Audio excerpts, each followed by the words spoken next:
Website खोल।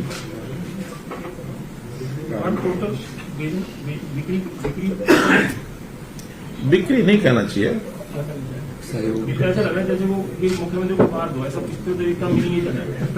एक समाज की सेवा में काम करो, उसके बाद समाज के खिलाफ सहयोग करें, फिर मुख्यमंत्री के सहयोग करें माने उपहार के बदले में सहयोग करें। अब वो जो मैसेज जा रहा है उसको जा रहा है। नहीं, वो देखो ना, लिखा है सीएम मोमेंटोज ई ऑक्शन।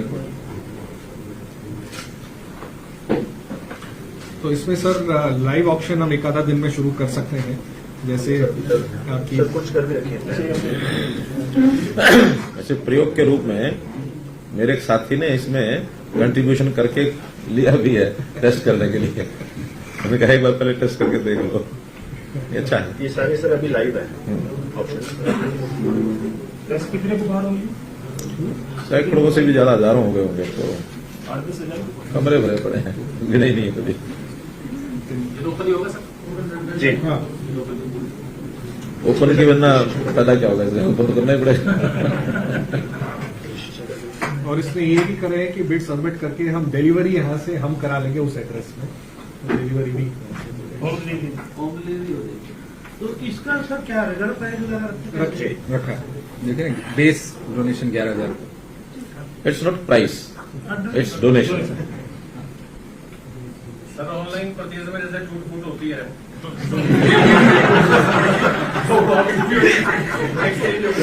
सही सलामत मिलेगा, क्योंकि डोर डिलीवरी होगी इसकी।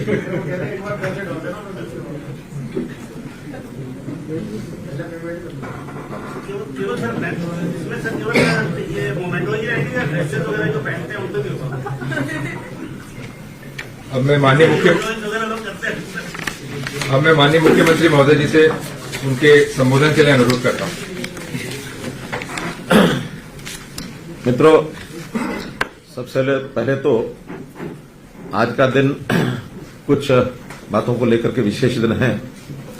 जैसा आज 31 अक्टूबर है, देश के पूर्व गृह मंत्री लौह पुरुष सरदार वल्लभ भाई पटेल जी का आज जन्म दिवस है, और इस नाते से इस दिन को राष्ट्रीय एकता दिवस के रूप में भी हम मनाते हैं, क्योंकि सरदार वल्लभ भाई पटेल जी को एक श्रेय जाता है कि देश जब आजाद हुआ तो विभिन्न रियासतें, लगभग 565 रियासतों को एक सूत्र में पिरोने का काम ये उन्होंने किया था, और एक संविधान के अंतर्गत वो सारी रियासतें आई थी।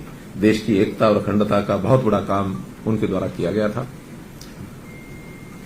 इसी प्रकार से आज अपना जो हरियाणा दिवस है उसकी पूर्व संध्या है।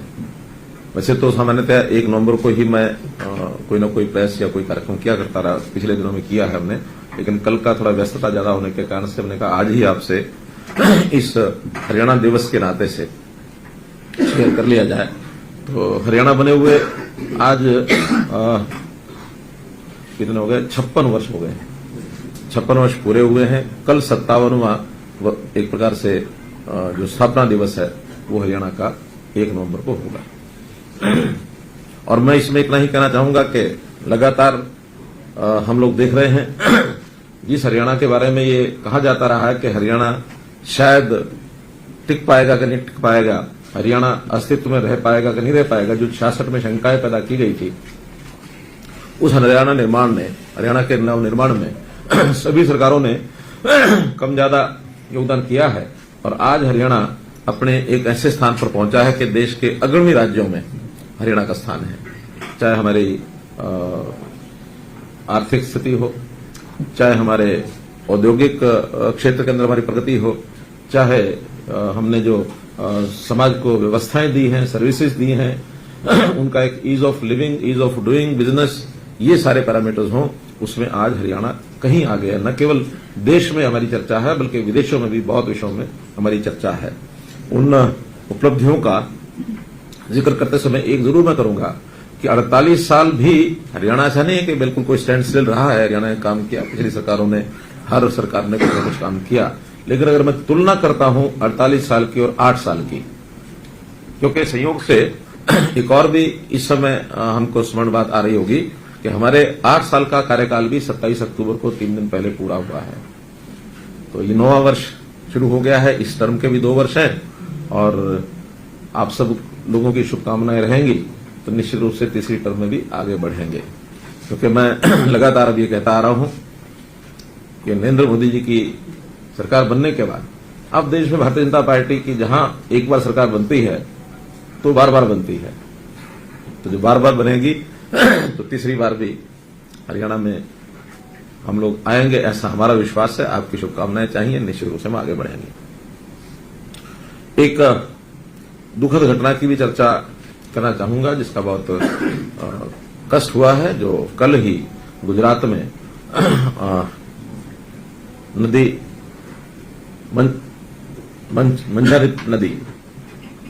मंधा नदी क्या नाम है? मोरवी नहीं, मोरवी क्षेत्र में नदी का नाम है मंदा नदी, ऐसा कुछ है। मच्छ नदी वहां एक रोपवे बना हुआ था, तो अचानक वो रोपवे टूटा है। दिन का समय था, लोग उसमें काफी आवागमन भी था। उसके अंदर काफी बड़ी संख्या में लोग उनकी मृत्यु हुई है उस एक्सीडेंट में। अभी तक 141 का आंकड़ा बताया गया है। तो मैं उन मृतकों के परिवारों के साथ अपनी संवेदना व्यक्त करता हूं, हरियाणा के लोगों की संवेदना व्यक्त करता हूं कि ये कष्टदायक समाचार हुआ है। प्रभु से प्रार्थना है कि ऐसे मृतकों की आत्मा को शांति मिले। इस प्रकार से दुखद घटना की चर्चा भी आपके सामने मुझे साझा करनी थी। हमारी सरकार लगातार डबल इंजन की सरकार चल रही है और उस डबल इंजन की सरकार में हमारी प्रोग्रेस प्रगति लगातार चल रही है। अब ये जो सारे कार्यक्रम होते हैं तो समय समय पर हम विभागों के साथ बैठते हैं और हर विभाग की उनका जो रिव्यू करना होता है तो रिव्यू बैठकें भी हमारी होती हैं।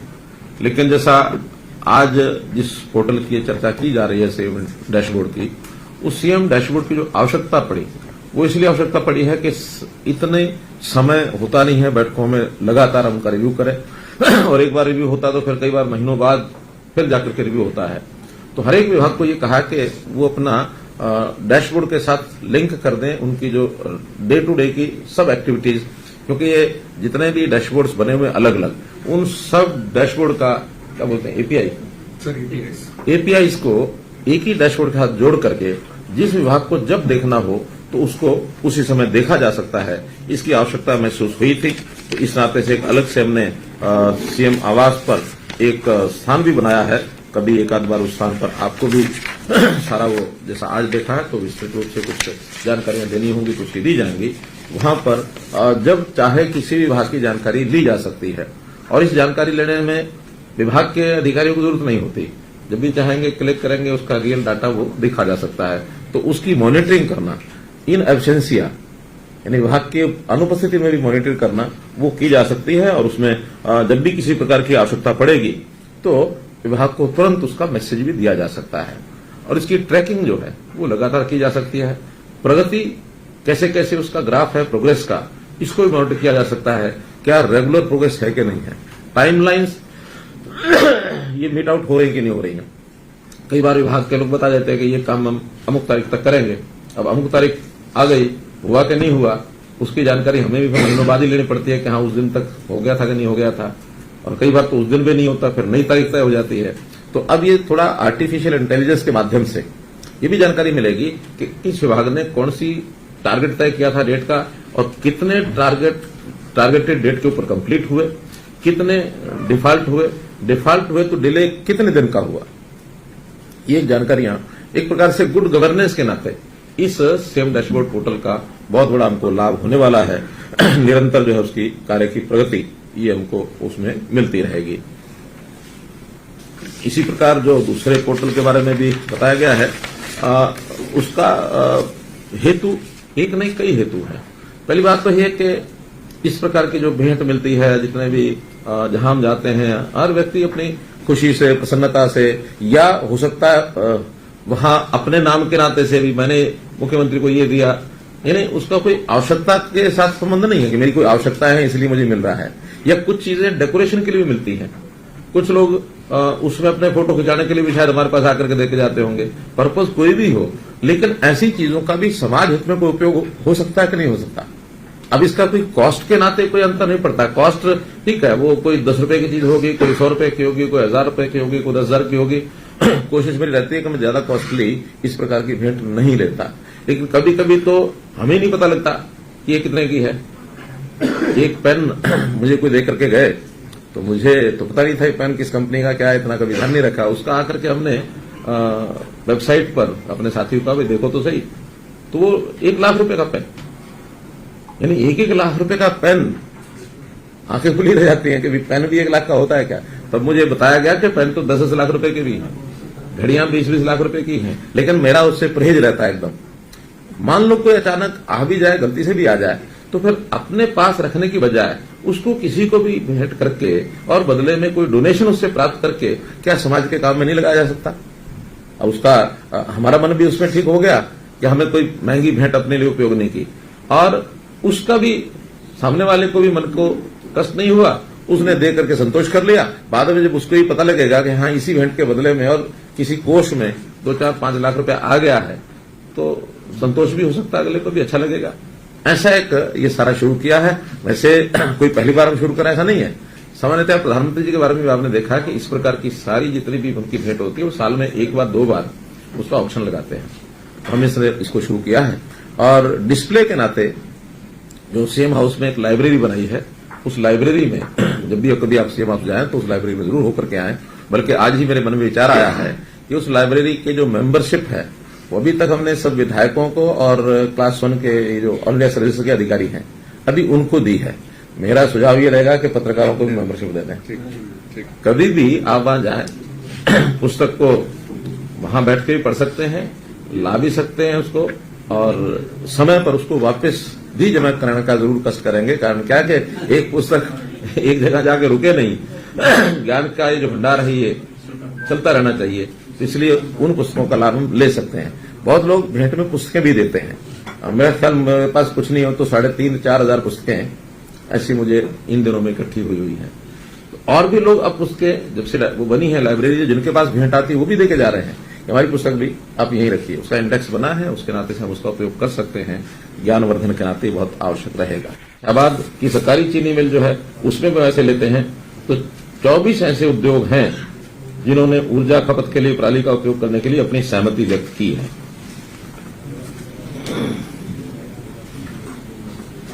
एक हमने कमेटी बनाई है, पिछले दिनों मैंने कहा था कि हम कोई उसका एक एमएसपी घोषित कर दें पराली का, तो उसके ऊपर रिकमेंडेशन देंगे ताकि उसके जो एमएसपी होगा, जिनको पराली चाहिए कम से कम उस रेट पर वो खरीदे, और उसमें सरकार भी उपयोग के लिए कोई ना कोई और उद्यम बनाएगी अपनी, क्योंकि बिजली, एथेनॉल ये सब चीजें बन सकती हैं ताकि इस पराली को हम खरीद सके। थर्मल प्लांट के लिए जो ब्रिकेट्स बनने हैं, इसके लिए एक टेंडर जल्दी होने वाला, टेंडर तो हो गया था लेकिन किसी कारण से उसमें कुछ कमियां रह गई थी, उसको हमने वापस लेकर दोबारा टेंडर कर रहे हैं ताकि लोग जो है पराली को खरीद करके ब्रिकेट्स बनाए और हम उसको थर्मल पावर में उनसे खरीद करके और उसका उपयोग कर सकें। ये एमएसपी का थर्मल प्लांट के लिए एमएसपी का है। एमएसपी यानी जो दूसरे इंडस्ट्री के लोग भी अगर खरीदेंगे तो कम से कम बेस हो जाएगा, उस रेट पर वो खरीदे किसान से। हाँ जी,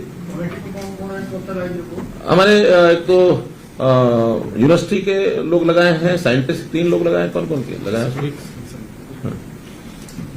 बता दें। इसमें डीजी एग्रीकल्चर है, इसके चेयरमैन डीजी हरेडा के हैं मेंबर, और 3 एक्सपर्ट्स हैं। पहले है डॉक्टर मुकेश जैन जो डायरेक्टर है north region farm machinery training and testing institute Bharat सरकार के। दूसरे हैं डॉक्टर बलदेव डोगरा जो डीन है college of agriculture engineering HU Hisar के। और तीसरे हैं श्री जगविंदर नैन जो ज्वाइंट डायरेक्टर हैं एग्रीकल्चर के महकमे के। तो ये 3 और एक्सपर्ट्स इसमें लगाए हैं, बाकी डीजी एग्रीकल्चर और डीजी खरेड़ा है। तो सर इसकी कोई डेडलाइन है कि ये एमएसपी जो रिपोर्ट ये कब तक सबमिट करेंगे? इस सीजन से इम्प्लीमेंट होगा या नेक्स्ट? नहीं, ये सीजन तो निकल गया, इसमें तो नहीं इम्प्लीमेंट होगा क्योंकि अब तो जीरी प्राय निकल गई है, जो खरीदने वाले खरीद ली है, कुछ इकट्ठा भी किया है लोगों ने, उसको भी जो वर्तमान उद्योग है उसी का उपयोग हो रहा है, ये आगे के लिए हम कर रहे हैं।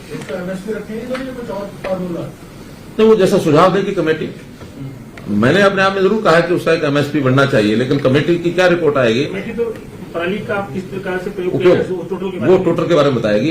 हो सकता है एमएसपी के बारे में अगर रिकमेंडेशन आएगी, लेकिन हम चाहते हैं किसान को एक सुनिश्चित आय हो जाए उससे, कि पराली का उपयोग करना एक विषय है, किसान की आय ये उसका दूसरा विषय है।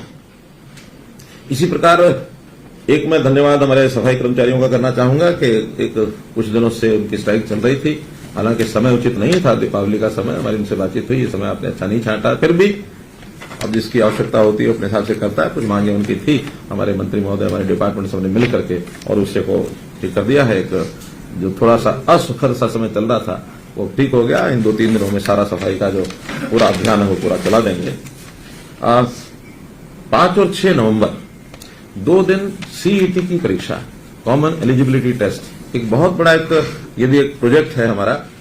11 लाख ऐसे फॉर्म्स भरे हैं हमारे जो परीक्षा देने वाले परीक्षार्थी हैं अपनी नौकरी के लिए। ये ग्रुप सी के लिए किया जा रहा है। तो ग्रुप सी में +2 के जो विद्यार्थी हैं, +2 पास जिन्होंने किया हुआ है वो एलिजिबल हैं, उन्होंने एग्जाम देना है। तो 5 और 6 5 और 6 2 दिन। इसमें सारे प्रदेश में लगभग 2000 सेंटर हमने उनको ऑफर किए हैं। अब जो कंपनी है वो 2000 का उपयोग करती है या कम में काम चलाती है। 5 जिलों में अभी उनकी रिपोर्ट थी कि यहां सेंटर न दिए जाए, हर कोई अपने अपने हिसाब से सेंटरों को उपयोग करता है। तो 5 जिलों में जैसे दादरी जिला है, झज्जर जिला है, रोहतक जिला है, जींद है एंड नूह है। तो ऐसे 5 जिलों में सेंटर वो नहीं बनाएंगे, बाकी सब 17 जिलों के अंदर ये सेंटर बनेंगे 4 शिफ्टों में, 2 शिफ्ट 5 तारीख को, 2 शिफ्ट 6 तारीख को। ये 5 जिले सर कंपनी के कहने पे है या अपनी कोई? हमारा भी उसमें, हमारा भी पुराने, हमारे जो HPSC और हमारे जो स्टाफ सिलेक्शन कमीशन उनकी भी जो रिपोर्ट्स हैं और हमारा स्कूल एजुकेशन बोर्ड उनकी भी रिपोर्ट्स हैं। इन जिलों में नकल के चांसेस ज्यादा होते हैं। एक ही मात्र कारण है और कोई कारण नहीं है। हमने हालांकि कहा कि उसमें से जो अच्छे सेंटर्स हैं, जो नकल नहीं होती है, उनको लगाया जा सकता है, लेकिन इस बार तो अभी पूरा जिला छोड़ा है। अगली बार में हम ऐसे कुछ स्कूलों को छांटेंगे जहां इस प्रकार की प्रवृत्ति नकल की नहीं है। अब क्या होता है कि इतने सारे सेंटर्स पर जब ये काम किया जाता है तो कई बार पुलिस के नाते से हम पुलिस लगाते जरूर हैं, लेकिन अनटुवर्ड कोई इंसिडेंट हो अच्छा नहीं है। Let us play safely. तो उस नाते से हमको उन जिलों में भी ना करके, बाकी हमारे पास हैं सारे सेंटर्स हैं। एक जिले से जो परीक्षार्थी देने वाला है वो दूसरे में या तीसरे में जाकर के देगा, बहुत दूर नहीं ले जाएंगे। आसपास का एडजॉइनिंग या adjoining to adjoin, next adjoining, उसी 2 जिलों में। इसके लिए ट्रांसपोर्ट की व्यवस्था उनका सारा उन्होंने अपना सिस्टम बना लिया हमारे परिवहन विभाग ने, कि सबको ट्रांसपोर्टेशन पर उनका प्रवेश कार्ड दिखा करके जाने की अनुमति होगी। और डिस्ट्रिक्ट टू डिस्ट्रिक्ट रोडवेज की बसें चलेंगी। डीसीज को हमने कह दिया लोकल ट्रांसपोर्ट, चाहे वो स्कूल की बसें भी क्यों ना हो, तो जो नोडल सर्विस है वहां की, क्या उसको बोलते हैं नोडल सर्विस, शटल सर्विस, ये जो सेंटर्स हैं भिन्न भिन्न, तो वहां का डिस्ट्रिक्ट हेडक्वार्टर का जो डिपो है, वहां से जहां सेंटर है वहां तक भी बसें वो चले 2 दिन। बल्कि मेरी तो अपील जनता को ये रहेगी कि इस 2 दिनों में 5 और 6 तारीख को ट्रेवलिंग बसों के द्वारा कम से कम करें। इन विद्यार्थियों को, इन परीक्षार्थियों को परेशानी नहीं होनी चाहिए, हर कोई समय पर परीक्षा देने पहुंच जाए। तो ये शिकायत नहीं आनी चाहिए कि कोई अपनी परीक्षा केंद्र पर नहीं पहुंच सका है। पहली बार ये प्रयोग हो रहा है। एडमिट कार्ड दिखा के यात्रा करते समय मीनिंग में इनको कराया नहीं देना? नहीं, एडमिट कार्ड दिखाएंगे, कोई करा नहीं देना, ना आगे शटल सर्विस में देना, नहीं आ देना। और कंपनी ने यह कहा कि उसका रिजल्ट वो 1-1.5 महीने के अंदर अंदर वो दे देंगे। अर्थात अपेक्षा है कि 15 दिसंबर तक वो इसका रिजल्ट दे दें, और 15 दिसंबर के बाद फिर जो पोस्ट वाइज इनमें से किस पोस्ट पर किसको अपना अप्लाई करना है वो एडवर्टाइजमेंट निकलेगी। उसके हिसाब से जो पास कैंडिडेट हैं उन पास कैंडिडेट को उनको एक मौका दिया जाएगा। 4 टाइम्स नंबर ऑफ पोस्ट के हिसाब से हर एक डिपार्टमेंट के लिए, हर एक पोस्ट के लिए उनको एक एग्जाम देने के लिए और बुलाया जाएगा। तो उस एग्जाम में उन लोगों के पास करने के बाद फिर उनकी सिलेक्शन फाइनल हो जाएगी, नो इंटरव्यू। इसके बाद ग्रुप डी का भी ये सारी प्रोसेस होने के बाद लगभग 6 महीने इस प्रोसेस में लग जाएंगे।